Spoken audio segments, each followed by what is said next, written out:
Little did he imagine he was about to wander into a Mel Brooks movie.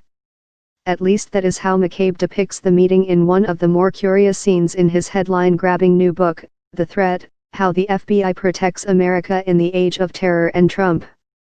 The meeting in question came at an unusually tense moment.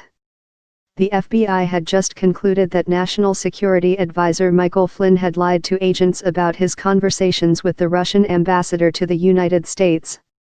Then Chief of Staff Reince Priebus, accompanied by White House counsel Don McGahn and other staffers, demanded that McCabe show him the evidence.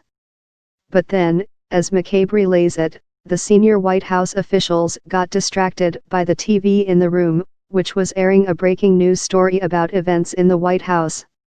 Everyone turned toward the screen and they all began to talk about the story, which they said had been leaked, writes McCabe. He can't remember what the story was about, only how much it upset them. They had a heated conversation.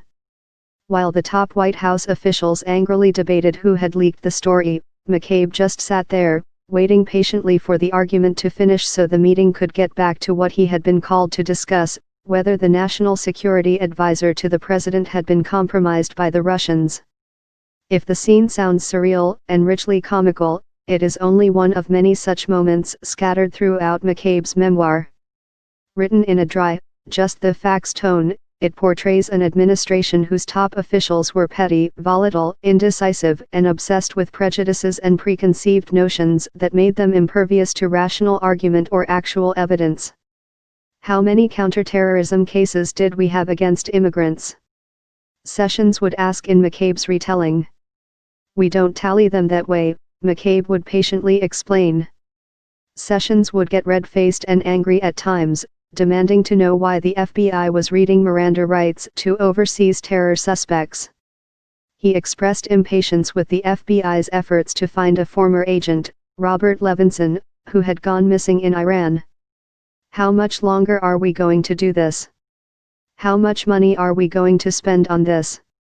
McCabe quotes Sessions as saying. According to McCabe, Sessions even seemed to question why the FBI bothered to search for other Americans detained or being held hostage overseas at all. The implication was that some of these people had it coming. If you traveled to Iran and then found yourself locked up, it was your own damn fault, McCabe wrote. Even Robert Mueller doesn't get off entirely scot-free. McCabe's portrait of the stern, no-nonsense Mueller is priceless. As FBI director, Mueller with his starched white shirts and Marine lieutenant demeanor was intimidating and ball-busting.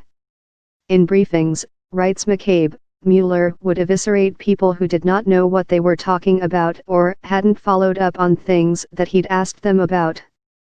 In a previously unknown anecdote, McCabe describes how, after Comey's firing, Mueller himself was called to the White House to be interviewed by Trump about returning to his former job as FBI director. He didn't get the job. After leaving the interview, an awkward problem developed. Mueller had left his cell phone behind. The matter was brought to the attention of Rosenstein, who had to arrange to retrieve Mueller's cell phone from the Oval Office.